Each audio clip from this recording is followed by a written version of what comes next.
estou muito contente de chegar aqui nesse local. Algumas vezes eu vim aqui, ainda quando congregação da Primeira Igreja Batista, que foi iniciada aqui pelo pastor Eliseu Ximenes, na década de 50, e eu tive aqui algumas vezes, nos anos de 80 até 90, 91, foi organizada a igreja. Eu me lembro quando a gente estava construindo aqui esse local, o irmão Joaquim Scarpim era o administrador e que vinha, de vez em quando eu vinha com ele aqui para tornar isso possível. E é uma alegria muito grande poder estar com vocês aqui. Eu gosto muito de uma frase de Gerald Coates, que ele diz que Deus não está decepcionado com você, porque Ele nunca teve ilusões a seu respeito. Preste bem atenção nessa frase. Deus não está decepcionado com você. Por quê? Porque Ele nunca teve ilusões a seu respeito.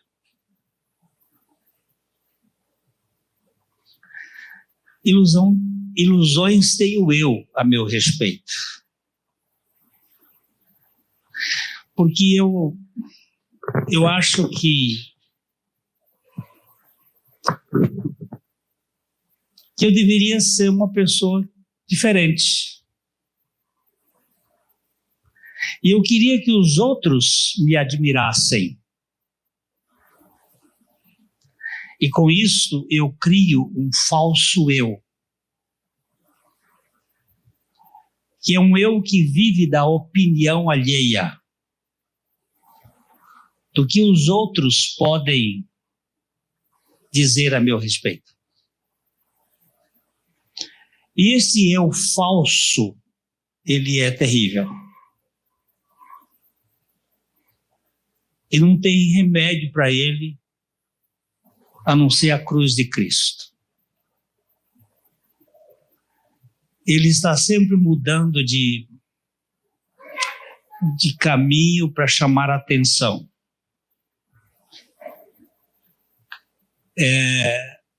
A pessoa que mais me tratou com esse assunto foi um padre chamado Brennan Manning. No seu livro O Impostor que Vive em Mim. O impostor é esse falso eu.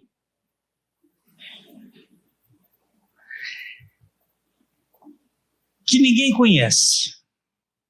Mas eu dou a impressão que todos me aceitam, mas ele é adoecedor. E nós precisamos ganhar uma dimensão de libertação. O impostor vive com medo. Ele vive com medo de não ser aceito e vive com medo de ser descartado. Ele vive se escondendo desde o Jardim do Éden. Você vê que nossos pais, o que eles fizeram logo depois que pecaram? Uma tanga e foram para trás da moita. E é assim que nós vivemos. Nos escondemos, porque nós não temos certeza de que as pessoas vão nos aceitar se elas nos conhecessem. Quem de fato nós somos. E Brennan, ele trabalha muito bem essa ideia desse falso eu, que ele tem medo de ser descoberto. Se minha mulher, que está aqui do meu lado, que já convive comigo de papel passado, 50 anos, e de namoro e noivado, 56, Se ela soubesse dos meus pensamentos, será que ela me aceitaria como eu sou?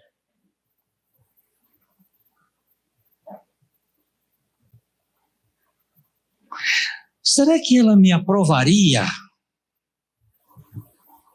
E quando eu disse que Deus não está decepcionado com você, porque Ele nunca teve ilusões a seu respeito, e Ele te aceitou, isso é de assustar. Isso me deixa assim, sem solução. Essa semana eu atendi um casal que veio do Paraguai e eles disseram, nós procuramos o senhor porque nós não tivemos coragem de contar para os nossos líderes no Paraguai o que está acontecendo conosco, com a nossa família.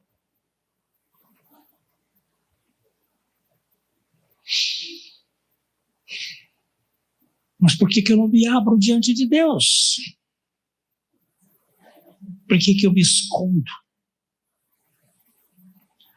O impostor vive consumido pela necessidade de aceitação e aprovação. O tempo todo, chamando a atenção. Ele depende dos outros, isto é, ele perdeu o contato com os seus próprios sentimentos e ele precisa que o outro o aprove. E se o outro não o aprovar, como é que ele vai ser? O impostor vive uma vida de euforia e depressão. Uma hora ele sai alegre e daqui a pouco ele se fecha, se esconde. E nessa dança, quem é ele? Quem é esse cara? O impostor, ele é aquilo que faz. Sua ênfase é executiva. Por isso que ele, quando você pergunta, quem é você? Logo ele diz, eu faço tal coisa, eu sou médico, eu sou advogado, Não, eu perguntei, quem é você? Não, eu sou proprietário, eu tenho isso. Não, quem é você? Eu viajei de Goiânia até São Paulo no avião. Do meu lado estava uma moça, eu estava lendo um livro e eu vi que ela estava pescando o meu livro, estava olhando para ver. Eu peguei o livro e puxei para o lado dela assim, para ela ler com mais facilidade, porque o livro estava aqui e ela estava do lado verde, eu puxei o livro assim. Aí começamos uma conversa. E na conversa ela disse, o que você faz? Eu digo, você quer saber o que eu faço para saber quem eu sou? E essa conversa levou 1h15 mais ou menos de voo. Ela querendo que eu dissesse o que eu fazia para ela saber quem eu era. E eu querendo dizer para ela que eu era alguém que não fazia para ser. E ela me deu todos os títulos do mundo. De filósofo, de professor, de padre, de tudo. E eu dizia para ela, minha filha, eu sou apenas uma pessoa amada. Eu sou alguém que é amado. Mas amado por quem? Amado por quem pode amar. Porque no mundo nós não temos alguém que ame, nós temos alguém que troca. O nosso amor nesse mundo é um amor de troca. Não é um amor incondicional. Eu sei que ela estava desesperada, o avião desceu em São Paulo, e ela virou para mim e disse: homem de Deus, quem é você? Eu disse: você acabou de dizer. E o que eu disse? Digo: você é das tais que fala e não sabe o que fala. O que você falou? Eu perguntei: quem é você? Não.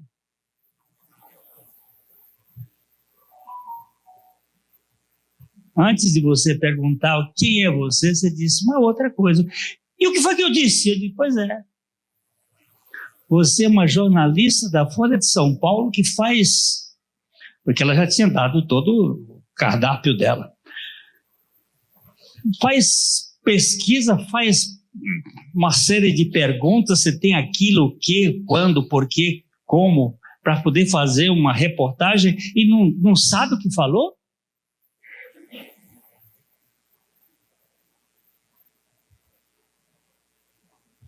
E ela ficou assim. Você disse: homem de Deus, quem é você? Olha só. Ah, então você é padre? Não. Eu não sou padre. Eu sou apenas um plantador de semente.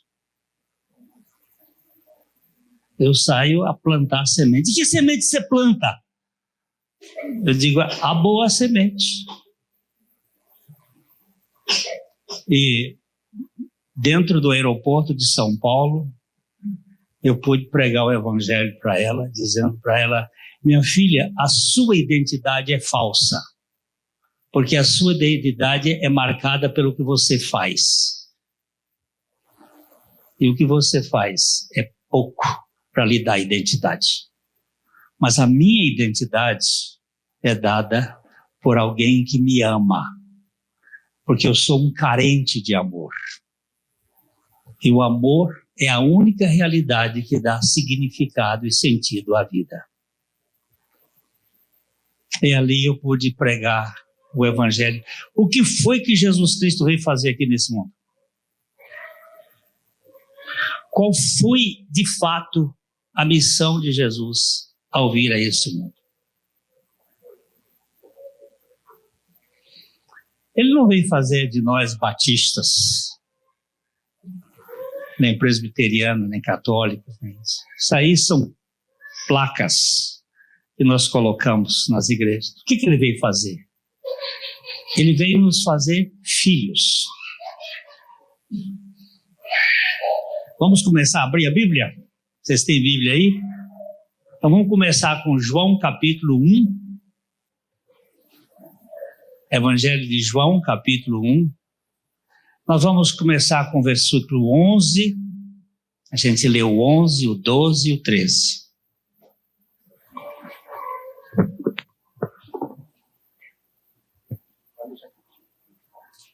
(11, 12 e 13). Veio para quem? Para o que era seu. Quem é esse seu aí? Pode ser que seja o judeu, seu povo, não é? O seu aí pode ser o judeu, mas também pode ser a sua criação. Veio para o que era seu. Porque lá atrás ele começa dizendo: no princípio era o verbo estava com Deus, o verbo era Deus, todas as coisas foram feitas por ele, e sem ele nada que foi feito se fez. Então pode ser que esteja falando aqui, veio para o que era seu.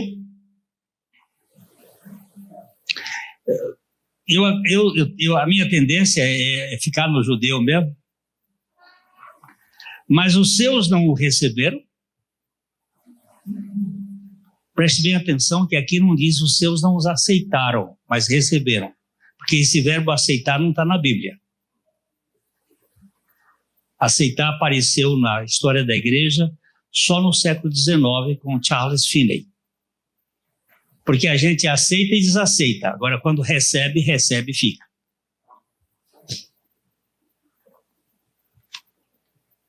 Os seus não receberam.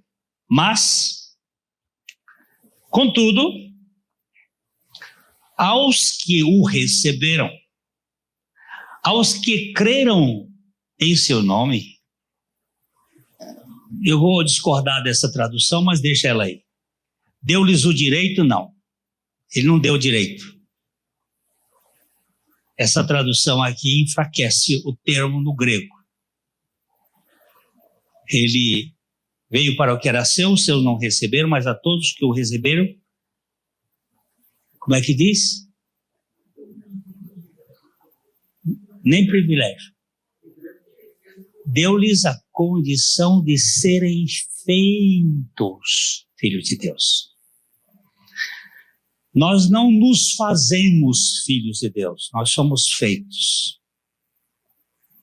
Pouco eu conheci ali um colega do meu filho, Leonardo.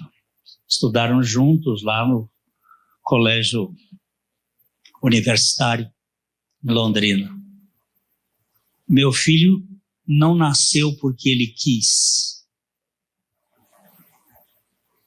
Ele nasceu porque a mãe dele e eu quisemos. E ele não fez nada para nascer gerado e nem para nascer. Ele nasceu porque nós quisemos e ele foi gerado pelas leis da biologia que Deus criou. Mas ele não exerce. Nem espiritualmente você quer porque você quer. Você só quer porque Deus quis.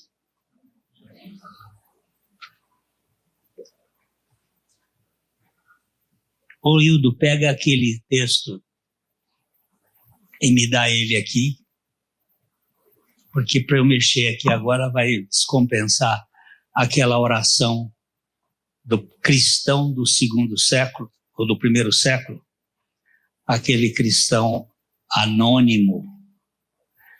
Eu sempre tenho dificuldade de decorar lá, mas ele me traz aqui, eu leio para vocês. Tu não tens obrigação de me querer. Ser um cristão é a oração de um cristão do primeiro século. Ó, tu não tens obrigação de me querer. Nem eu tenho condições de te querer. E falando com Deus, o Senhor não tem obrigação de me querer. Nem eu tenho condições de te querer. Mas se tu me quiseres, porque tu queres me querer, então tu me levas a te querer com o mesmo querer que tu me queres. Isso aqui é seguro demais. Isso aqui tem firmeza eterna. Porém, se tu não me quiseres, eu não posso te querer, pois a minha vontade, pervertida pelo pecado, nunca te quererá sem que tu me queiras. Antes, converte o meu querer, para que eu te queira com o mesmo querer que tu me queres. Prestou atenção? Isso é bom demais? Eu preguei em Cascavel no dia 3 de agosto de 2003. Perdão, de 1983. 3 de agosto de 1983. 3 graus abaixo de zero. Numa casa de um juiz de direito, a sua esposa e mais 4 pessoas, 2 casais. 4 fumantes. Começamos no jantar, às 7 horas da noite, conversas paralelas, brincadeiras, sorrisos. Às 9 horas começamos o estudo bíblico. 6 Bíblias, 4 pessoas fumando, dentro de um apartamento fechado, entrava 1 milímetro de ar, e aqueles 4 fumando com a Bíblia na mão, até 2 horas da madrugada, das 9 às 2. Quando terminamos, eu estava exausto, eu nunca tinha fumado tanto na vida, que a gente fuma passivamente. Na hora da saída, um advogado pegou na minha mão, disse: tudo muito bom, muito interessante, mas eu sou comunista, sou agnóstico, sou ateu e nada disso faz sentido para mim. Eu disse: verdade, pura verdade, mas se Deus quiser, nada do que você é será. Ele sacudiu a mão, foi embora. Mais ou menos um mês depois, o telefone toca lá em casa, 7 horas da manhã. Alô? Alô? Quem está falando? O senhor não conhece a voz das suas ovelhas? Eu digo: essa ovelha está berrando diferente, eu não conheço. Eu estou crucificado com Cristo e vivo não mais eu, mas Cristo vive em mim. Eu disse: quem está falando? Juarez Dietrich. Meu filho, você é um incrédulo, ateu e comunista? Fui. Por quê? A palavra de Deus é poder. A palavra de Deus. Minha identidade não é formada pelos meus conhecimentos. O impostor que vive em mim, ele é falso. Mas Jesus Cristo tem o poder de fazer filhos. De fazer filhos de Deus aos que creem no seu nome. Os quais não nasceram do sangue. Não é uma coisa de consanguinidade. Não é descendência de Abraão, sangue. Nem da vontade da carne. Não é uma questão de instinto. Nem da vontade do varão. Não é uma questão volitiva. Não fui eu que quis. Eu não te queria e nem queria te querer, mas tu me quiseste de tal maneira que o meu querer que não te queria acabou querendo. Fim de papo. É assim que Deus funciona. O poder de Deus para convencer a vontade do homem. Veio para o que era seus, os seus não quiseram, mas ele quis alguns. Você lembra de Paulo? Ou Saulo? Couro de anta. Não entrava nada do evangelho. Inimigo de Cristo, inimigo da cruz de Cristo, perseguia os cristãos, colocou a sua vida contra Estevão, foi lá e ajudou a matar Estevão. Mas quando o Senhor pegou no caminho de Damasco, acabou, cadê o Saulo? Sumiu. Aparece um Paulo do outro lado com a cara de Jesus Cristo, porque evangelho é isto. Então, meus irmãos, a vida do impostor é uma vida terrivelmente falsa. O impostor, ele quer ser notado, ele vive de exibição. O impostor não consegue experimentar a intimidade em nenhum relacionamento. Ele vive fechado em 1000 cadeados. Por fim, não menos importante, o impostor é um mentiroso por profissão. E mesmo quando fala a verdade, mente.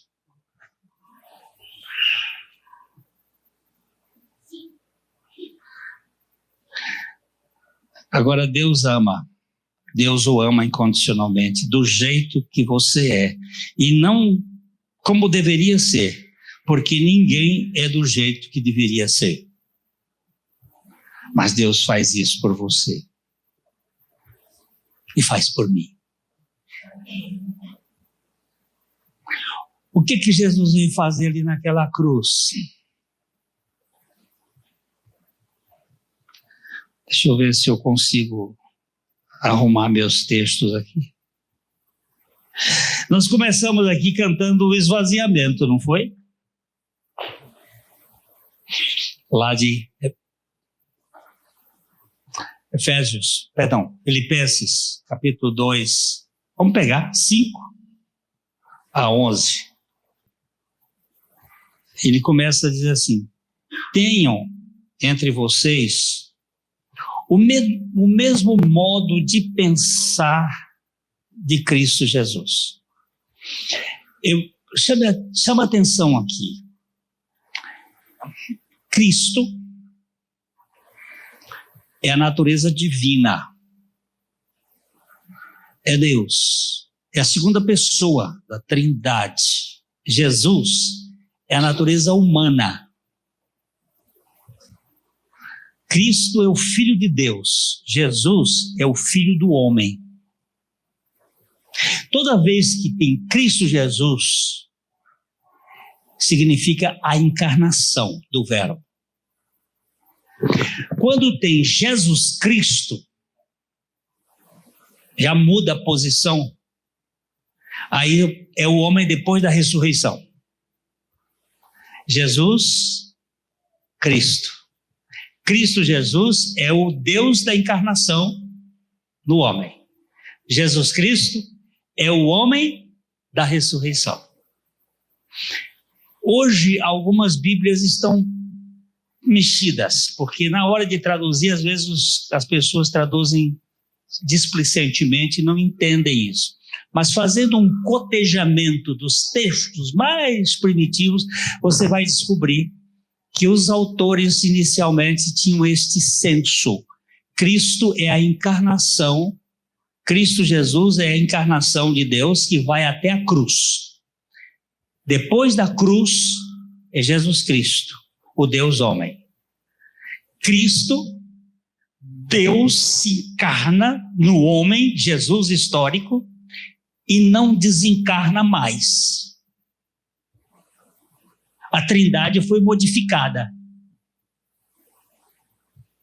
A Trindade antes, o Pai era Espírito, o Cristo era Espírito, o Espírito Santo é Espírito.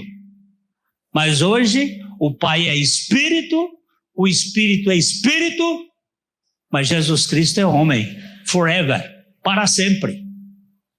E trazendo as marcas da cruz no seu corpo. Isso assusta. Mas isso mostra o grande amor dele. Então ele começa dizendo: tenham entre vocês o mesmo despreendimento que houve em Cristo Jesus. Qual foi esse despreendimento? É que ele mesmo existindo na mesma forma, na mesma morfê de Deus, não considerou o ser igual a Deus algo que deveria ser retido a qualquer custo. Eu sou Deus, eu sou Deus, eu sou Deus, e daqui ninguém me tira.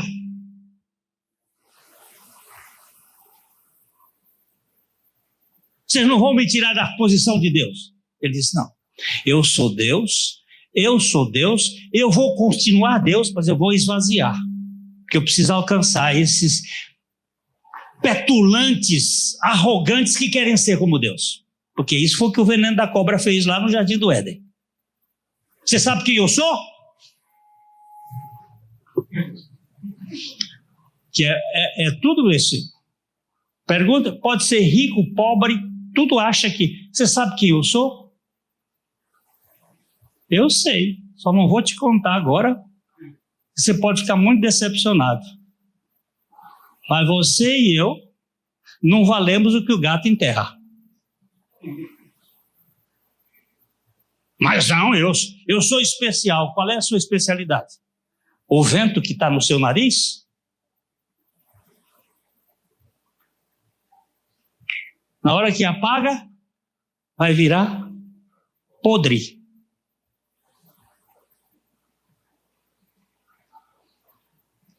O mesmo sentimento que houve, o mesmo despreendimento que houve em Cristo Jesus, que não se considerou ser igual a Deus, mas esvaziou-se. Vamos lá ao versículo seguinte, que ele diz: pelo contrário, ele se esvaziou, assumindo a forma de servo, saiu da posição de Deus e se tornou servo, se tornou como anjo, anjos são servos, se tornou como demônios, demônios são servos.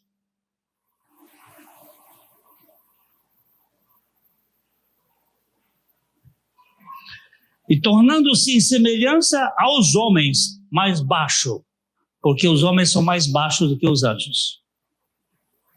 Um pouco menor do que os anjos o criaste. E reconhecido em figura humana, ele se humilhou, tornando-se obediente até a morte. A morte de cruz. Oh, meu Deus! Por que o Senhor fez isso? Porque eu precisava salvar Mateus.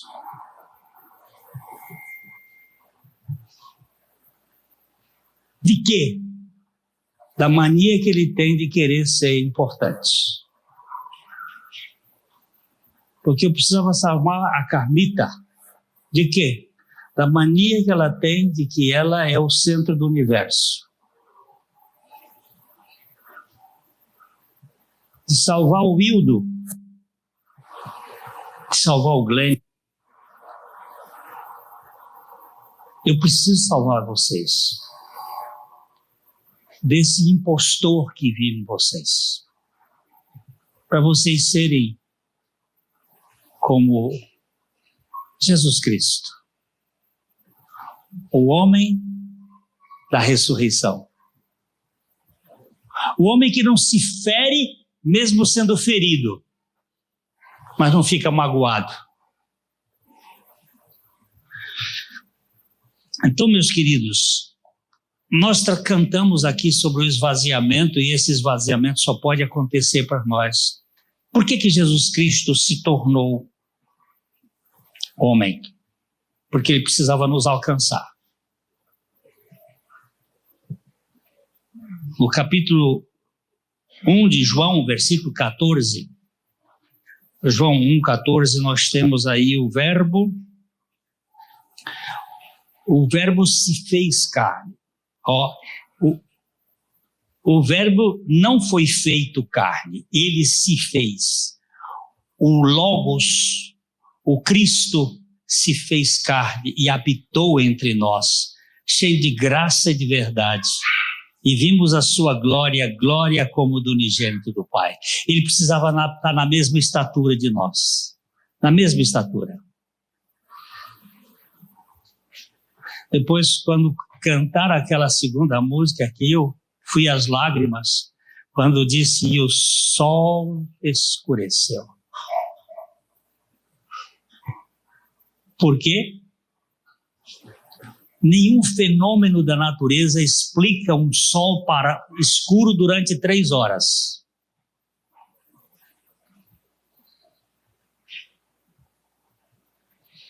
Mas Deus colocou uma cortina sobre o sol, porque Jesus se tornou a pessoa mais feia que existiu nesse universo. O profeta Isaías, que escreveu 700 anos antes dele, dizia assim: olhámo-lo e nenhuma beleza víamos que nos agradasse. Por que ele se tornou tão feio assim? Porque todos os meus pecados foram colocados nele. E não somente os meus, mas dessa sala toda. E não somente dessa sala toda, mas de todos aqueles por quem ele morreu. Ele levou todos os nossos pecados. E só os meus já o tornariam feio. Mas ele tinha um objetivo: me tirar do império das trevas e me transportar para o reino do seu amor. Então, ele precisou se identificar conosco. A segunda coisa, ele foi levantado da terra. Em João capítulo 3, verso 14, quando Jesus estava conversando com Nicodemos. Pode deixar que eu estou contando o tempo aqui e vou parar na hora certa. Quando Jesus foi levantado na terra, ele estava conversando com Nicodemos e falando: Nicodemos, você é um mestre em Israel, você é um professor de Bíblia, você não entende nada. Você tem conhecimentos para ensinar aos outros, mas você está perdido em você mesmo. Você não sabe o que é isso, Nicodemos. Mas eu vou te contar só um pequeno exemplo. Como as serpentes picavam as pessoas lá no deserto e eles morriam. Sabe por que eles estavam morrendo ali no deserto? Porque eles estavam dizendo que o prato que Deus fazia na cozinha dele era nojento. Ele chamou o maná de pão vil, de pão podre, de pão nojento. Eles comiam todo dia sem produzir nada de graça e ficaram enjoados, porque você fica enjoado com a vida toda no seu impostor. E ele disse: assim como Moisés levantou a serpente no deserto, assim importa que o Filho do Homem seja levantado.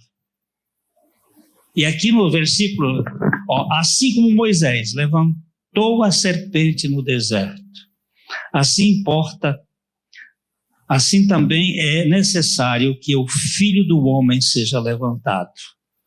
Versículo 15, para que todo aquele que nele crê tenha a vida eterna. Ali naquela cruz ele tinha que ser levantado. Ele desceu e se encarnou. O verbo se encarnou. Depois o verbo precisava ser levantado. Quando ele foi levantado, ele fez uma coisa, que é João 12, 32. João 12, 32 e 33. E aquilo, por que ele ficou feio?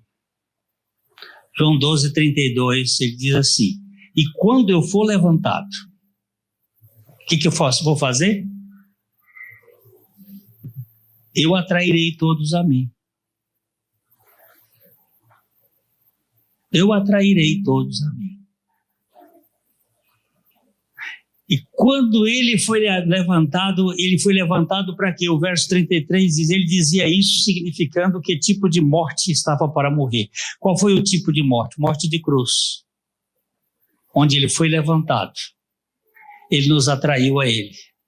Ele se emprenhou de nós. Ele ficou grávido de nós. Assim como nós estávamos em Adão quando Adão pecou, agora nós precisávamos estar em Cristo quando Cristo morreu. Se eu mato uma mulher grávida, quantas pessoas eu mato? Quantas? Quantas? Por favor. Você não sabe fazer conta? Se eu mato uma pessoa, uma mulher grávida, quantas pessoas eu mato? Depende. Se ela estiver grávida de 1, eu mato 2. Se ela estiver grávida de 2, eu mato 3. E se ela estiver grávida de 5, eu mato 6. E de quantos ele ficou grávido? Todos.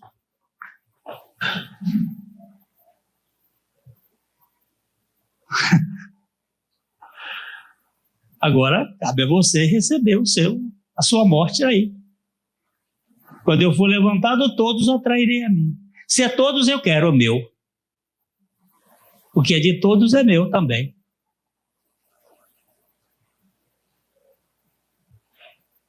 Ok? Vamos mais para frente um pouquinho? Então, ele se esvaziou, ele se identificou conosco, ele foi elevado na cruz, ele nos atraiu a ele e ele nos incluiu naquela morte. Paulo vai escrever isso em 2 Coríntios 5,14. 2 Coríntios 5,14.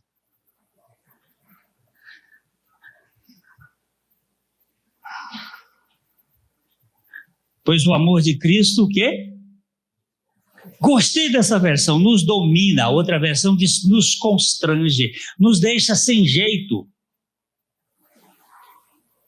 O amor de Cristo nos domina porque reconhecemos isto. Isto o quê? Um morreu por todos, logo todos morreram. Quem morreu? Todos. E quem está no todos? Alguns aqui já disseram, eu. Jesus morreu por mim. É verdade. Mas ele não morreu por mim para me deixar vivo. Ele morreu por mim para que eu morresse com ele. Porque o único jeito de eu livrar-me do impostor que vive em mim é morrendo. E o único jeito que Deus teve para fazer isso foi nos incluir em Cristo. De tal maneira que quando ele morreu,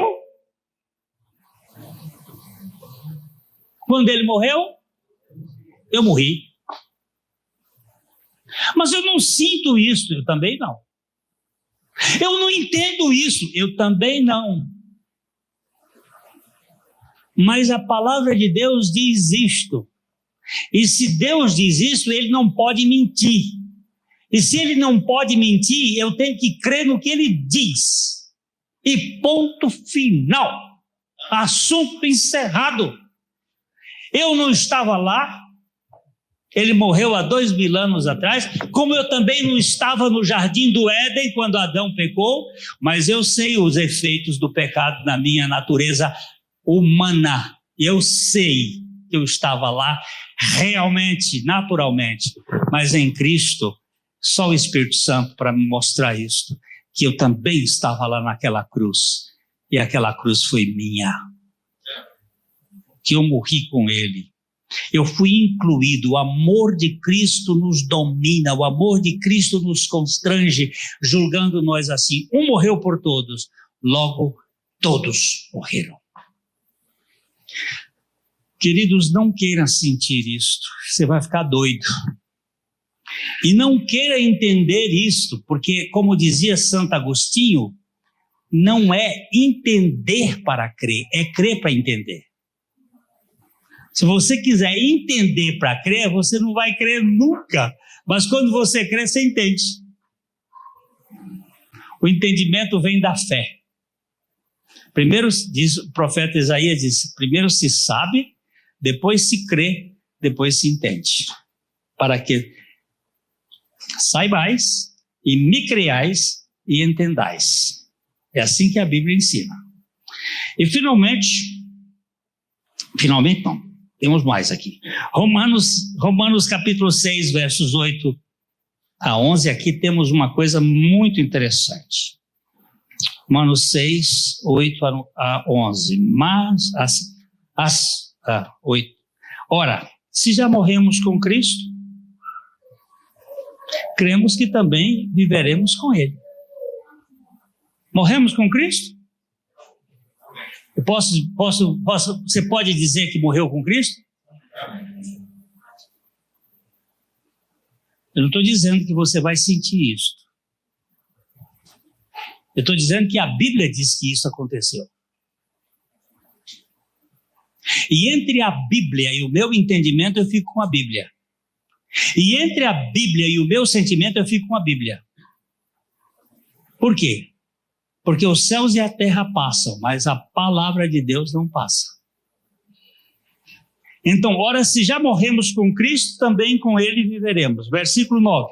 Sabemos que, havendo Cristo ressuscitado dentre os mortos, já não morre, a morte já não tem domínio sobre Ele, pois quanto a ter morrido, de uma vez para sempre morreu para o pecado, mas quanto a viver, vive para Deus. Assim também vocês, considerem-se mortos para o pecado, mas vivos para Deus em Cristo Jesus. Aqui é uma questão de contabilidade. Tem um documento, eu registro. Se não tem o documento, eu não posso registrar. Quem é contador sabe disso. Você só pode registrar se você tem uma nota. Se você não tem a nota, eu tenho a nota. E a palavra de Deus me garante que eu fui crucificado e agora Cristo é minha vida. Efésios capítulo 2, versos 4 a 7. Completando aqui, ele diz o seguinte: mas Deus, olha que coisa mais interessante, há uma versão que eu gosto muito que diz assim, sendo riquíssimo, não é rico, porque a palavra grega dá uma ideia de uma riqueza exagerada, sendo riquíssimo em misericórdia, por causa do grande amor com que nos amou, estando nós mortos em nossas transgressões, nos deu vida juntamente com Cristo, pela graça vocês são salvos. E juntamente com Ele nos ressuscitou e com Ele nos fez assentar nos lugares celestiais em Cristo Jesus. Deus fez isto para mostrar nos tempos vindouros a suprema riqueza da sua graça em bondade para conosco em Cristo Jesus. Coisa boa esse evangelho, não é, gente? Ele é tão bom que a gente não consegue crer. Tem que o Espírito Santo fazer a gente crer. E finalmente, eu falei, eu fui salvo, eu estou sendo salvo e eu serei salvo. Finalmente, um dia eu vou ter um corpo sem artrose. Eu vou ter um corpo sem dor e sem doença, eu vou ter um corpo glorificado. Eu tenho uma salvação que me salvou da condenação, eu tenho uma salvação que está me salvando do poder do pecado, e eu tenho uma salvação que um dia vai me salvar da presença do pecado.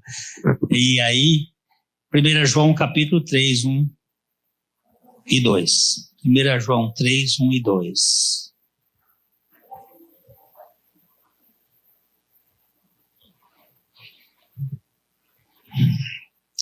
Vejam que grande amor o Pai nos tem concedido, a ponto de ser chamados filhos dele, filhos de Deus. E de fato, somos filhos de Deus. Por esta razão, o mundo não nos conhece, porque não o conheceu. Amados, agora somos filhos de Deus, mas ainda não se manifestou o que havemos de ser. Sabemos que quando se manifestar, seremos semelhantes a Ele, porque havemos de vê-lo como Ele é. Você quer coisa melhor?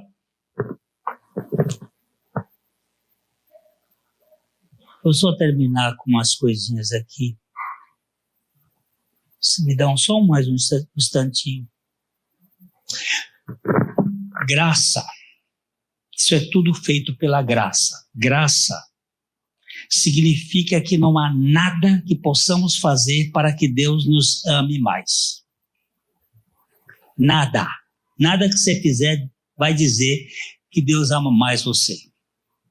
E não há nada que possamos fazer para que Deus nos ame menos.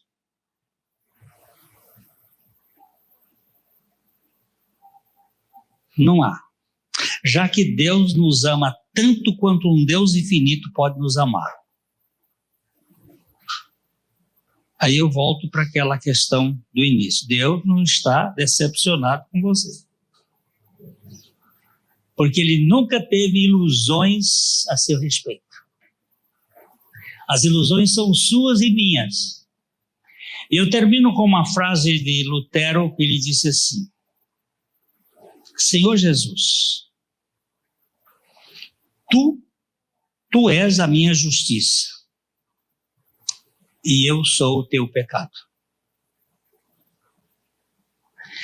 Tomaste sobre ti o que era de fato meu, e colocaste sobre mim o que era totalmente teu. Tu te tornaste o que não eras, para que eu me tornasse o que não sou. Você acha uma coisa mais linda do que essa? Se alguém está em Cristo, é uma nova criatura. As coisas velhas já passaram. Eis que tudo foi feito novo em Cristo Jesus.